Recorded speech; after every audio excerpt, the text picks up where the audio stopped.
Hello students, आज हम अपना अगला टॉपिक देखने वाले हैं। कल हमारा सरल रेखा के बाहर स्थित किसी बिंदु P पर वैद्युत क्षेत्र हो चुका था। आज हम अपना अगला टॉपिक क्या देखने वाले हैं? प्लेट के निकट अचालक प्लेट के निकट वैद्युत क्षेत्र की तीव्रता। तो पहले हम सबसे पहले क्या करेंगे बताओ? एक अचालक प्लेट बनाएंगे। ध्यान देंगे, यह हमने एक प्लेट बनाया। हमने क्या कर लिया? प्लेट बना लिया।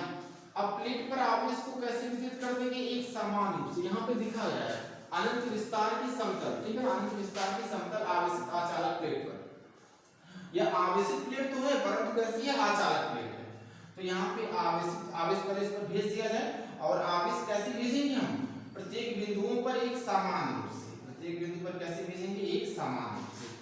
अब यहाँ पे समझेंगे, कारण निकट, प्लेट के निकट मतलब इसके बाहर स्थित किसी बिंदु P पर हमें क्या निकालनी है? वैद्युत क्षेत्र की तीव्रता। तो बाहर इसको वहां पे भी हो सकता है, इस साइड भी हो सकता है। तो अगर इस साइड हम पॉइंट P ले तो इस साइड कितना हो जाएगा? पॉइंट Q मान लिया जाए। अच्छा, यहाँ पे समझा जाएगा। तो इसके पहले जो कर पिछले वीडियो में बताया गया था, उसमें अगर हमें बाहर किसी बिंदु P पर निकालना था तो याद करो वहां पे हम बेलन बनाते थे। एक बेलनाकार क्या होगा? क्यों? क्योंकि गॉस की प्रमेय हमेशा किसके लेती है? बंद पृष्ठ के लिए लेती है। तो हमें पहले इस पॉइंट P से क्या करना पड़ेगा? एक बंद पृष्ठ की रचना करनी पड़ेगी। तो हमने एक बंद पृष्ठ की रचना कर लिया। यह पॉइंट P से हमने क्या कर लिया? एक बंद पृष्ठ की रचना कर लिया। इस पॉइंट P से क्या कर देंगे? एक बंद पृष्ठ की रचना कर देंगे कि हमें इसके बद्ध ही क्या निकालना है? वैद्युत क्षेत्र की तीव्रता, ठीक है ना। ऐसे पॉइंट Q से निकालना होगा तो पॉइंट Q पर भी क्या कर लेंगे? एक बंद पृष्ठ की रचना कर लेंगे। समझ में आ रही बात ना? ऐसे पॉइंट Q पर भी क्या कर देंगे? एक बंद पृष्ठ की रचना कर देंगे। ये हमने क्या कर दिया? एक बंद पृष्ठ की रचना कर लिया, ठीक है ना। अब यहाँ पे समझिए, यहाँ पे पॉइंट क्या ले लिया? Q। अब ये छोटा सा क्षेत्रफल लिया जा रहा है पॉइंट Q पर। पॉइंट Q का एक छोटा सा एरिया लिया जा रहा है और ये पॉइंट P पर भी कौन सा एरिया लिया जा रहा है? छोटा सा। अच्छा, अब यहाँ पे समझना हमें क्या है, ध्यान दीजिए। अगर इस पॉइंट P और Q पर देखा जाए तो इस साइड इस प्लेट के निकट इस साइड कोई पॉइंट P हो गया, इस तरफ कोई पॉइंट P हो गया और इस तरफ कोई पॉइंट Q हो गया, ठीक है ना।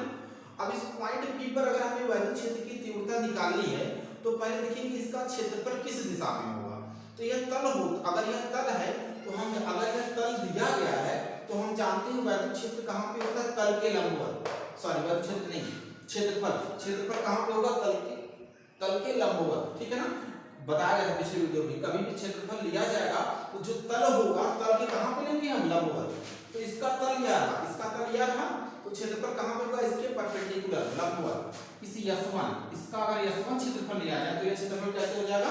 उसके तल के लंबवत हो जाएगा। सेम प्रोसेस, ऐसे पॉइंट Q पर क्षेत्रफल लिया जाएगा, इस साइड वाला अगर क्षेत्रफल लिया जाएगा तो यह भी क्या हो जाएगा? तल के लंबवत होगा। तो यह S2 क्षेत्रफल भी कैसा हो जाएगा? तल के लंबवत हो जाएगा। अब यह बताओ, दो क्षेत्रफल हो गए, एक इस साइड का निकला, एक इस साइड का निकला। तीसरा क्षेत्रफल किसका होगा? अगर यह बेलन बनाया जा रहा है, क्यों? अच्छा, बेलन क्यों बना रहा है समझ में आ रहा है? क्योंकि हमें जिस पॉइंट पे निकालना होगा उससे बद्ध वैद्युत फ्लक्स निकालना पड़ेगा। उस पे हमें क्या करना पड़ेगा? मानना पड़ेगा कि जो वैद्युत फ्लक्स निकाला जा रहा है इससे बद्ध ही निकाला जा रहा है, ठीक है ना। तो बद्ध निकालने के लिए हमें क्या करना पड़ेगा? एक बेलन बनाना पड़ेगा। अब देखो, अब तीसरा क्षेत्रफल देखा जाए तो यह वाला हो जाएगा, बेलन का यह वाला एरिया हो जाएगा कि नहीं? ऊपर वाला। तो अब इससे वैद्युत क्षेत्र यह अगर तल हो गया, यह तल हो गया तो इसका वैद्युत क्षेत्र इसके कहां पे हो जाएगा? परपेंडिकुलर। अगर यह तल हो गया बेलन का, ये ऊपर वाला तल हो गया तो इसका क्षेत्रफल कहां पे हो जाएगा? अगर ये छोटा सा एरिया S3 ले लिया जाए, S3 एरिया छोटा सा, तो इसका क्षेत्रफल कहां पे लगेगा हमारा? ऊपर की ओर। S3 कहां पे कार्य करेगा? हमारा ऊपर। और तो कोई क्षेत्रफल नहीं होगा ना, तीन ही क्षेत्रफल होगा कि नहीं? एक इस साइड वाला, एक इस साइड वाला, एक ये ऊपर वाला। अब मुझे एक बात बताइएगा, अब वैद्युत क्षेत्र देखा जाए कि इस S1 S2 S3 तीनों पॉइंट पर वैद्युत क्षेत्र कहां पे कार्य कर रहा होगा हमारा? अब यहाँ अगर प्लेट हो गई तो प्लेट पर S1 बिंदु पर इस वाले क्षेत्रफल पर वैद्युत क्षेत्र कहां पे कार्य कर रहा होगा? आगे की ओर। वैद्युत क्षेत्र कहां पे कार्य कर रहा होगा? आगे की ओर। अच्छा, आगे की ओर क्यों कार्य कर रहा होगा? क्योंकि हम जानते हैं धन आवेश से वैद्युत क्षेत्र कहां पे जाता है? हमेशा आगे की ओर। परपेंडिकुलर कहां पे होता है? हमेशा आगे की ओर जाता है। तो यह धन आवेश प्लेट होगी तो वैद्युत क्षेत्र कहां पे कार्य करेगा? आगे की ओर। ऐसे अगर S2 पॉइंट पे देखा जाए कि वैद्युत क्षेत्र की दिशा कैसी होगी, तो यह धन आवेश प्लेट है, इसके कारण भी मतलब इस पॉइंट Q पर भी वैद्युत क्षेत्र कहां पे कार्य करेगा? आगे की ओर कार्य करेगा। अब इस S3 पॉइंट पर देखा जाए, अगर यहाँ पे देखा जाए तो इस, अगर यहाँ पे इसको थोड़ा जूम करके यहाँ पे दिखाया जा रहा है, अगर ये छोटा सा एरिया हो गया, इसका एरिया का तल कहां पे कार्य कर रहा है? S3 कहां पे कार्य कर रहा है? ऊपर की ओर। इस प्लेट के कारण इस S3 वाले भाग पर क्षेत्रफल कहां पे कार्य करेगा बताओ, आगे की ओर। क्षेत्रफल की दिशा हमारी कैसी हो जाएगी, आगे की ओर। अर्थात अब इन तीन दो इस प्लेट के कारण इन निकट बिंदुओं पर हमें क्या निकालना है, वैद्युत क्षेत्र की तीव्रता। तो चलो निकाला जाए। पहले किस भाग के कारण निकालेंगे हम, S1 मतलब पॉइंट P पर। अब पॉइंट P पर कौन सा क्षेत्रफल है, S1 क्षेत्रफल है ना। तो लिखिए क्या हिंदी में, S1 क्षेत्र के कारण, क्षेत्रफल के कारण, क्षेत्रफल के कारण वैद्युत क्षेत्र की तीव्रता, वैद्युत फ्लक्स S1 क्षेत्र से बद्ध रहेगा, S1 क्षेत्र से बद्ध वैद्युत फ्लक्स देखा जाएगा। ये कितना आ जाएगा यहाँ पे, ये S1 क्षेत्र है ना, तो क्या हो जाएगा, φ1 हो जाएगा। सूत्र हमारा होता है EDS S1। जब S1 क्षेत्र तो यहाँ पे क्या हो जाएगा, S1 यहाँ पे कितना हो जाएगा, cos थीटा। अब जब थीटा का मान देखा जाएगा, थीटा का मान कितना होने वाला है, यह S1 क्षेत्रफल कहां पे लग रहा है, आगे की ओर। इस पर वैद्युत क्षेत्र भी कहां पे कार्य कर रहा है, आगे की ओर। तो थीटा इक्वल टू हमारा कितना हो जाएगा, यहां से देखा जाए थीटा बराबर हो जाएगा 0 डिग्री। तो यहां से cos थीटा, cos 0 का मान कितना हो जाएगा 1। तब अगर देखा जाए यहां से तो φ1 इक्वल टू कितना हो जाएगा, EDS1 हो जाएगा। ऐसे पुनः अगर देखा जाए क्या कि S2 क्षेत्रफल के कारण, S2 क्षेत्रफल के कारण क्षेत्रफल से बद्ध वैद्युत फ्लक्स देखा जाए, वैद्युत फ्लक्स देखा जाए तो यह कितना आ जाएगा यहां से। अब इस S2 वाले की बात की जाए तो S2 यहां पे क्या हो जाएगा, φ2 हो जाएगा। अब क्षेत्रफल कहां पे लग रहा है इसका, आगे की ओर। वैद्युत क्षेत्र भी कहां पे कार्य कर रहा है, आगे की ओर। तो हमारा कितना हो जाएगा, EDS2 यहां पे कितना हो जाएगा हमारा, cos थीटा। अब यह मुझे बताइएगा, ध्यान दीजिएगा यहाँ पे फिर थीटा कितना होगा हमारा 0 फिर क्यों हो रहा है, क्योंकि क्षेत्रफल आगे की ओर, विद्युत क्षेत्र भी कहां पे है, आगे की ओर है। अब यहाँ पे समझेंगे। अब देखिए थीटा 0 हो गया तो cos 0 अंश का मान कितना होता है हमारा, 1 होता है, ये कंफर्म। तो हम यहाँ पे देखेंगे φ2 इक्वल टू कितना हो जाएगा हमारा, EDS2 cos थीटा, या सॉरी cos 0 अंश का मान कितना हो जाएगा 1। तो यह तो हमारे यहाँ से हट जाएगा। अब फिर देखा जाए, अब कौन सा क्षेत्रफल बचा हमारा, तीसरा वाला ना। देखिए पुनः S3 क्षेत्रफल से बद्ध क्या निकालना है बताओ, वैद्युत फ्लक्स। अगर देखा जाए, अगर S3 क्षेत्रफल से बद्ध वैद्युत फ्लक्स देखा जाए तो यह कितना हो जाएगा हमारा, φ3 बराबर कितना हो जाएगा, EDS3 यहाँ पे कितना हो जाएगा, cos थीटा। इस बार थीटा का मान कितना होगा, S3 क्षेत्रफल के कारण क्षेत्रफल की दिशा कैसे हो रही है, ऊपर की ओर। इस प्लेट के कारण S3 क्षेत्रफल पर विद्युत क्षेत्र कहां पे कार्य कर रहा है, आगे की ओर। तो हमारा ये थीटा बराबर कितना हो जा रहा है, 90 डिग्री। अगर इस बार देखा जाए तो थीटा बराबर कितना रहा, 90 डिग्री। तो हमारा यहाँ से अगर थीटा 90 रहा तो cos 90 अंश का मान कितना हो जाएगा, देखा जाए यहाँ से तो हो जाएगा कितना, 0। cos 90 अंश का मान कितना होगा हमारा, 0। तो यह हो जाएगा φS3 इक्वल टू कितना आ जाएगा, टोटल 0। अब यहाँ पे समझ जाए, इस प्लेट के निकट जितने भी पॉइंट हो सकते थे उस पर हमने वैद्युत क्षेत्र की तीव्रता कितनी निकाली। पहला यहाँ निकला, दूसरा यहाँ पे निकला, तीसरा यहाँ पे निकला। अब क्या करेंगे, लिखेंगे अतः प्लेट के निकट कुल विद्युत फ्लक्स। अब क्या लिखना हमें, प्लेट के निकट कुल विद्युत फ्लक्स। अब देखा जाए इसके बाद अगर लिखेंगे क्या, इसको नोट आपको कर लिया ना, इसको नोट कर लेंगे, ठीक है ना। इसका देखेंगे हम प्लेट के निकट कुल विद्युत फ्लक्स, प्लेट के निकट कुल विद्युत फ्लक्स। अब देखेंगे तो ये क्या हो जाएगा, लिखेंगे प्लेट के निकट कुल विद्युत फ्लक्स, कुल वैद्युत फ्लक्स। अगर देखा जाए तो इस बार कितना होने वाला है हमारा फ्लक्स, तो देखा जाए तो इस बार हमारा कितना हो जाएगा, समझा जाए यहाँ से तो हमारा कितना हो जाएगा, फाइव टोटल निकाल रहे हैं कि नहीं, फाइव टोटल कितना हो जाएगा यहाँ से देखा जाए तो कौन कौन सा हो रहा है, φ1 हो रहा है पहला, या S3 रहा, S2, ठीक है। अब φ1 प्लस कितना हो रहा है, φ2 हो रहा है, प्लस कितना हो रहा है, φ3 हो रहा है। यह लाइन कंफर्म है ना। अच्छा मुझे एक बात बताइएगा, अब यह फाइव का मान कितना निकला था पीछे 0, इसका मान निकला था, जो मान निकला था सब रख लिया जाए तो five total is equal to कितना हो जाएगा, यहाँ से देखा जाए तो हो जाएगा EDS1 प्लस कितना हो जाएगा EDS2 और यह प्लस कितना हो जाएगा 0। अब यहाँ पे समझेंगे एक छोटा सा पॉइंट क्या करेंगे, हम सपोज करेंगे कि यह क्षेत्रफल जो यह क्षेत्रफल है वह क्षेत्रफल के क्या है बराबर है। देखेंगे माना DS1 बराबर कितना है DS2 बराबर कितना है DS, ठीक है ना। तब हमारा कितना आ जाएगा बताओ, five total is equal to कितना हो जाएगा, यहां से देखा जाए हो जाएगा EDS प्लस कितना हो जाएगा EDS, कितना हो जाएगा EDS। अब दोनों जोड़कर कितना हो जाएगा, five total is equal to कितना हो जाएगा, यहां से देखा जाए तो टोटल इज इक्वल टू कितना हो जाएगा, यहां से यह हो जाएगा हमारा 2EDS कंफर्म।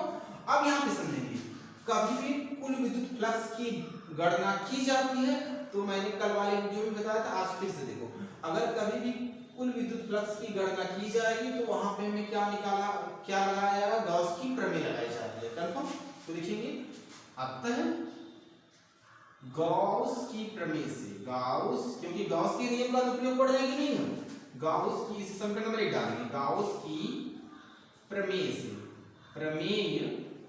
से अगर गॉस की प्रमेय से देखा है तो यह हमारा कितना हो जाएगा, गॉस की प्रमेय से देखा है तो यह कितना हो जाएगा हमारा फाइव टोटल, फाइव कुल इक्वल टू कितना हो जाएगा, यहां से देखा जाए कितना होता है क्यू क्या होता है, कुल आवेश होता है, यह क्या होता है क्यू कुल आवेश होता है, बटे में क्या होता है बताओ, नीचे क्या होता है एप्सिलॉन नॉट, ठीक है ना। अब यहां पे देखो अगर हम इस फाइव टोटल इस टोटल के स्थान पे कितना रख दें तो कोई दिक्कत होगी नहीं होगी। तो अगर यहाँ पे इसको रख दिया है तो हमारा कितना आ जाएगा, तो हो जाएगा कितना, पहले यहाँ पे देखा जाए क्या लिखेंगे, समीकरण 1 में मान रखने पर, समीकरण 1 में क्या करने पर फाइव टोटल या फिर कुल का क्या करने पर, फाइव कुल जो निकाला जा रहा है कुल विद्युत फ्लक्स का मान रखने पर, का मान क्या करने पर, रखने पर तो यहां से कितना आ जाएगा, देखो Q अपॉन कितना हो जाएगा एप्सिलॉन नॉट बराबर कितना हो जाएगा राइट हैंड साइड में 2EDS। अब मुझे एक बात बताइएगा, हमें क्या इस प्लेट का कुल आवेश पता होगा नहीं, लेकिन इस प्लेट का हमें क्षेत्रफल दिया होगा। अच्छा यह बताओ प्लेट का कौन सा क्षेत्रफल होगा, अगर हम प्लेट की बात करें तो प्लेट का कौन सा क्षेत्रफल होगा, हमारा पृष्ठीय आवेश घनत्व की बात की जाएगी। मैंने बताया था अगर समतल प्लेट की बात करेंगे तो प्लेट का हमारा क्षेत्रफल होगा, तो वहां पे किसकी बात की जाएगी, पृष्ठीय आवेश घनत्व की बात की जाएगी। आता है यहाँ पे क्वेश्चन में ऐसे लिखेंगे, अतः प्लेट का पृष्ठीय आवेश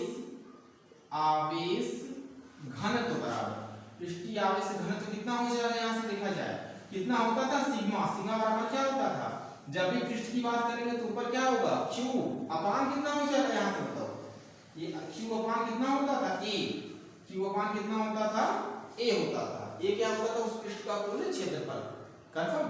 अब मुझे एक बात ध्यान दीजिएगा, इसका यहाँ पे अगर हम गुणा कर दें तो सिग्मा अपान कितना हो जाएगा, इसका यहाँ गुणा करेंगे तो A हो जाएगा, ये कितना हो जाएगा Q। क्या इस Q के स्थान पे हम लिख सकते हैं सिग्मा इंटू A, लिख सकते हैं कि नहीं, तो लिखेंगे Q का मान रखने पर, Q का मान रखने पर अगर Q का मान रखेंगे तो यहाँ पे कितना हो जाएगा बताओ, सिग्मा A बटे कितना हो जाएगा यहाँ से एप्सिलॉन नॉट, इधर कितना रहा हमारा 2EDS, यही ना आपने। अब ये बताओ हम इस प्लेट के निकट किसी बिंदु P पर निकाल लेते हैं, अगर हम यहाँ पे करें कि इस प्लेट का क्षेत्र या जो यहाँ पे देखो यह जो DS एक छोटे सा पॉइंट हो रहा था, हम मान रहे हैं टोटल प्लेट का क्षेत्रफल के बराबर, इस बार कहां पे निकालें, पूरे के पूरे प्लेट के क्षेत्रफल के बराबर विद्युत क्षेत्र की तीव्रता निकाली जाए तो यह DS किसमें बदल जाएगा, हमारा A में बदल जाएगा। A क्या हो जाएगा उस प्लेट का क्षेत्रफल, यहाँ पे क्या लिखेंगे, यदि क्षेत्रफल कहाँ कैसा हो, क्षेत्रफल पूरे प्लेट का लिया जाए, पूरे ये जो सूक्ष्म क्षेत्रफल लिया जा रहा है ना, यह सूक्ष्म क्षेत्रफल क्या हो जाएगा, पूरे के पूरे प्लेट का हो जाएगा, क्षेत्रफल पूरे प्लेट का हो, पूरे प्लेट यदि विद्युत फ्लक्स परिवर्तन, यदि फ्लक्स परिवर्तन, परिवर्तन पूरे प्लेट से हो, परिवर्तन पूरे प्लेट, प्लेट के निकट, पूरे प्लेट के कारण हो, कारण हो।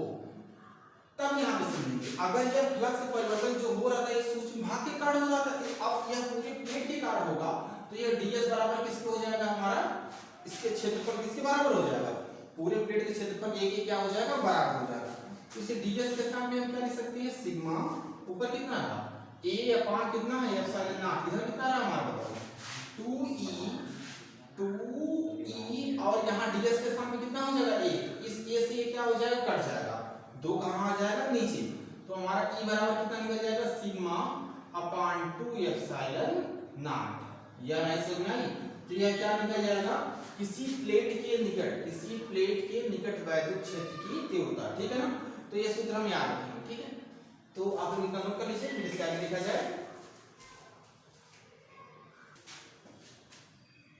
अब हम देखेंगे दूसरा टॉपिक अपना कि समान पृष्ठ घनत्व वाले, मतलब ऐसी प्लेटें हमें लेनी, धन और ऋण आवेशित समांतर आचालक प्लेट। एक धन प्लेट लेनी है, समझेंगे यहाँ पे, ध्यान देंगे। एक हमें कैसी प्लेट, अब हम देखेंगे कि समान पृष्ठ घनत्व की धन तथा ऋण आवेशित समांतर आचालक प्लेटों के बीच बाहर वैद्युत क्षेत्र की तीव्रता, कहाँ पे देखना है हमें, बीच में देखना है और कहाँ पे देखना है, बाहर देखना है, ठीक है ना। क्या देखना है, वैद्युत क्षेत्र की तीव्रता देखनी है, ठीक है। तो सबसे पहले हम क्या करेंगे, एक ऋण आवेशित प्लेट बनाएंगे और कैसी प्लेट बनाएंगे, धन आवेशित प्लेट बनाएंगे, ठीक है ना। तो चलो बनाया जाए। तो सबसे पहले हमने क्या करेंगे, एक प्लेट बनाया, एक धन आवेशित प्लेट बनाया, यह कैसी प्लेट हो गई हमारी, धन आवेशित, और इसके बगल में एक कैसी और प्लेट बनाई गई बताओ, ऋण आवेशित। अब कहां पे निकालना है वैद्युत क्षेत्र की तीव्रता बताओ, अंदर निकालना, उसके बीच में, मतलब दोनों प्लेटों के बीच में, और कहां पे निकालना है, दोनों प्लेटों के बाहर। तो चलो, अगर दोनों प्लेटों के बीच में कोई पॉइंट P हो गया और बाहर कोई पॉइंट Q ले लिए, तो इस साइड में तो बाहर होगा ना, इस साइड कोई पॉइंट क्या ले लिया, R ले लिया। चलो अब निकालते हैं दोनों प्लेटों के कारण वैद्युत क्षेत्र की तीव्रता। अभी हमने पीछे पढ़ा था, प्लेट की विद्युत क्षेत्र की तीव्रता होती क्या बताओ, प्लेट की वैद्युत क्षेत्र की तीव्रता होती कितनी है, पीछे बताया गया था। अगर देखा जाए, प्लेट की वैद्युत क्षेत्र की तीव्रता, वैद्युत क्षेत्र की तीव्रता, वैद्युत क्षेत्र की तीव्रता कितनी होती है, कि तीव्रता हमने बताया था, अभी कितना बताया था, होता था सिग्मा, ई बराबर कितना होता है, सिग्मा अपॉन 2 एप्सिलॉन 0, ठीक है ना, उतना होता है। अब हम देखेंगे यहाँ पे, अब अगर हम देखें तो हमें क्या लिखना है, पहले क्या लिखेंगे, पहली छड़, यह हमारी प्रथम छड़ हो गई जो धन आवेशित है, और ये दूसरी छड़ हो गई जो कैसी हमारी रही, ऋण आवेशित है। लिखेंगे पहली तथा दूसरी छड़ के कारण कहां पे, बिंदु P पर वैद्युत क्षेत्र की तीव्रता लिखेंगे। दोनों प्लेटों की हिंदी लिखेंगे हम, दोनों प्लेटों के मध्य, दोनों प्लेटों के मध्य या बीच में ना, बीच क्या निकालना है बताओ, वैद्युत क्षेत्र, वैद्युत क्षेत्र निकालना हमें। अब चलो यहां से निकाला जाए, तो पहले हिंदी क्या लिखेंगे, पहली प्लेट के कारण P पर उत्पन्न वैद्युत क्षेत्र लिखेंगे, प्रथम, पहली या फिर प्रथम लिखेंगे, पहली प्लेट के कारण, प्लेट के कारण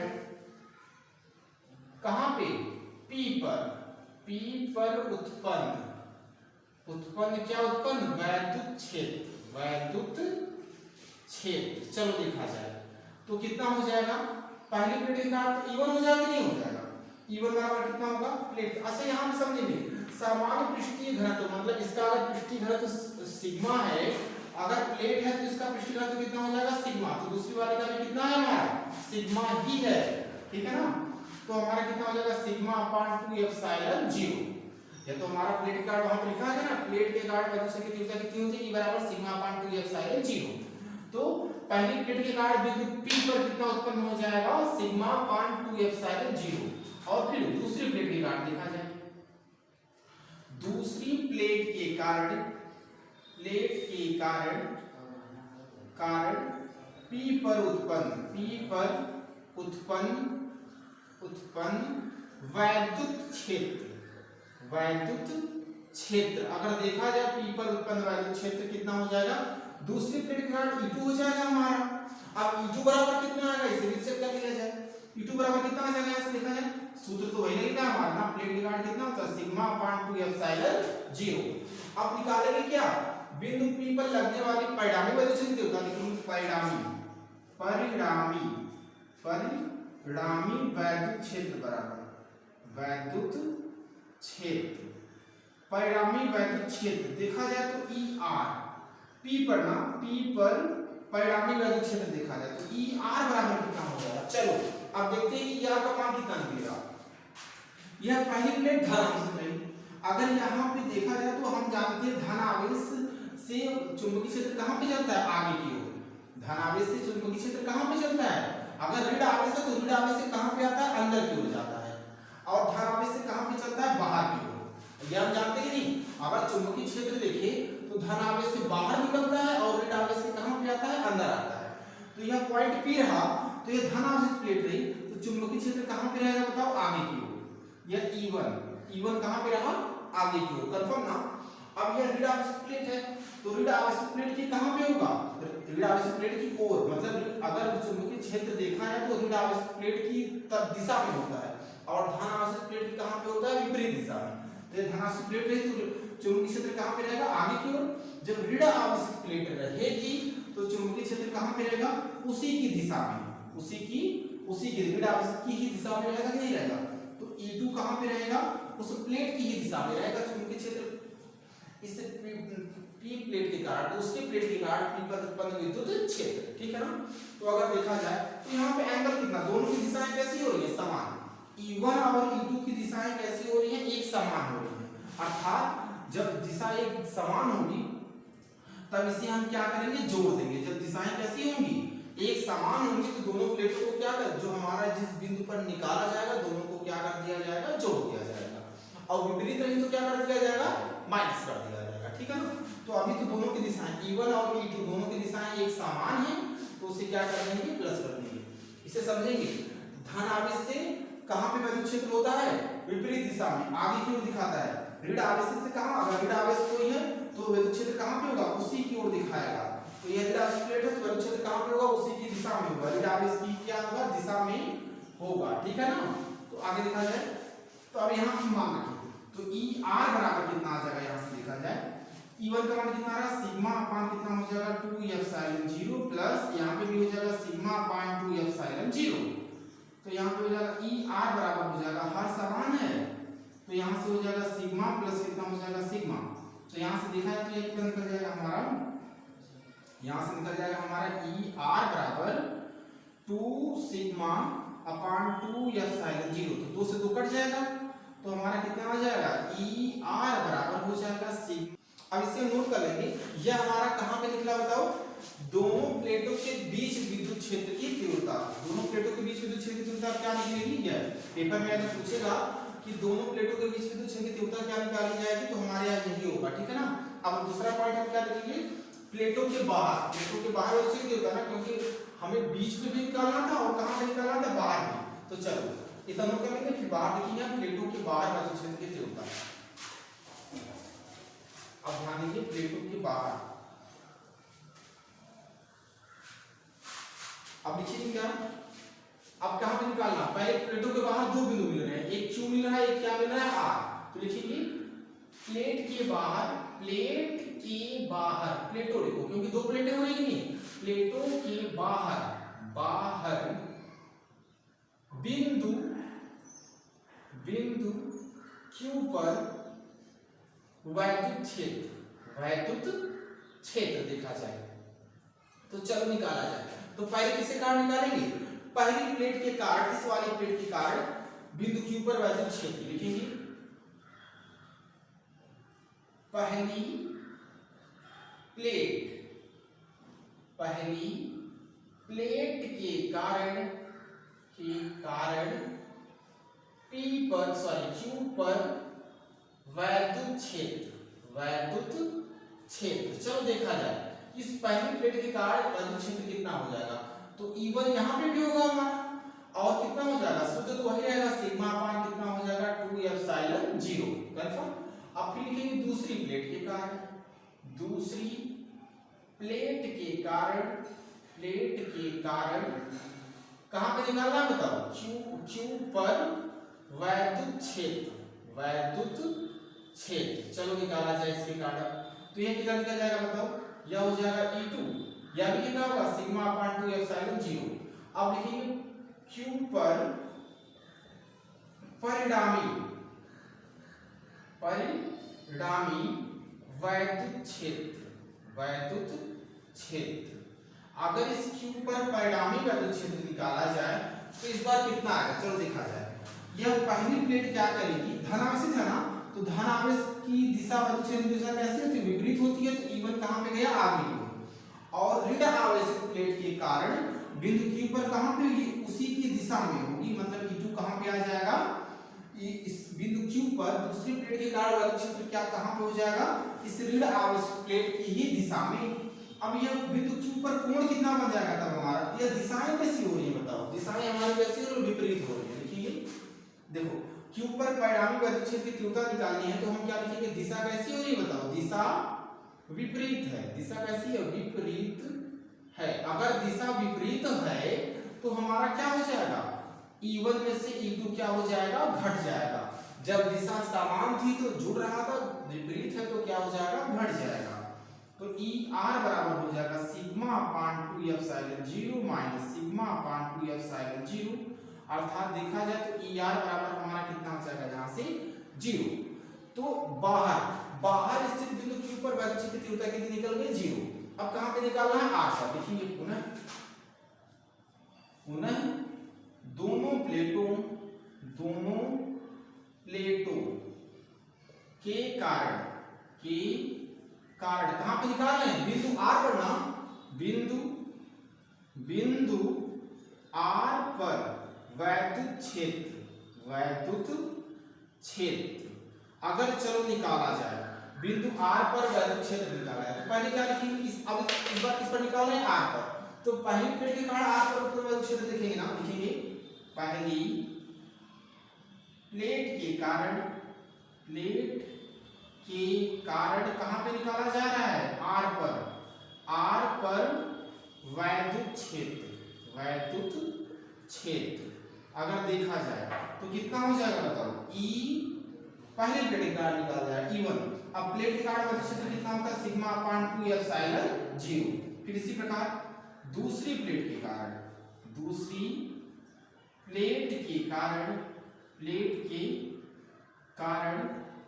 R पर वैद्युत क्षेत्र यह कितना हो जाएगा बताओ, E2 बराबर कितना आ जाएगा, फिर सिग्मा अपान कितना हो जाएगा 2 एप्सिलॉन 0। अब फिर हमें R पर क्या निकालना पड़ेगा, परिणामी वैद्युत क्षेत्र लिखेंगे। अब यहां से देखा जाए, अब क्या निकालना है, R पर परिणामी वैद्युत